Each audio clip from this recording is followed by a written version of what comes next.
Yes, nkwanirizaako nnyo mukwano gwange yonna gy'osinza okuba ng'otuwuliriza nkutegeeza nti okola ky'amaanyi nnyo okwekuumira ku mayengo gano aga UG Updates TV.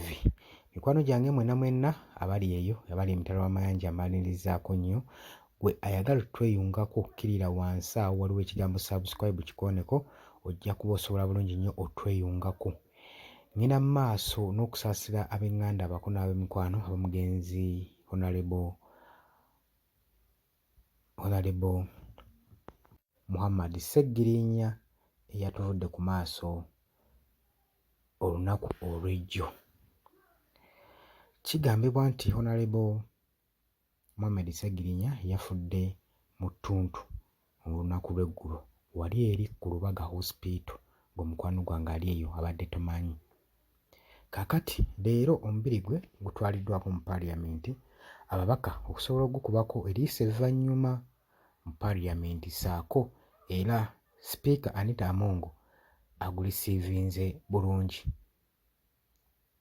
Mu Paaliyamenti boogedde ku nsonga nnyingi nnyo omuli okusaasira ssaako n'okwogera ku layifu y'omugenzi Honorable Muhammad Sseggirinya. Omwo bavudde n'okuyisa ekiteeso eky'okuba nti basobole okuba nga basondera ensimbi ezigenda okuyambako ku famire ku maziika ga Honorable Muhammad Sseggirinya era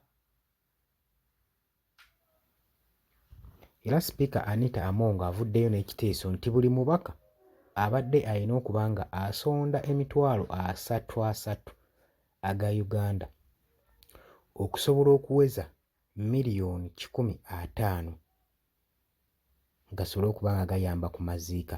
Kino nno kitaddewo embeera yotandika okuba nga abantu banyeenya emitwe nga babuuza miliyoni 150 buli mubaka okuvaamu emitwalo 3 kizinaamala, kubanga bo badde basuubira nti buli mubaka alina obusobozi obuvaamu kasente akasingako awo okusobola okuyamba omubiri gwa muganda waffe Honorable Muhammad Sseggirinya okusobola okuba nga guwummuzibwa mirembe.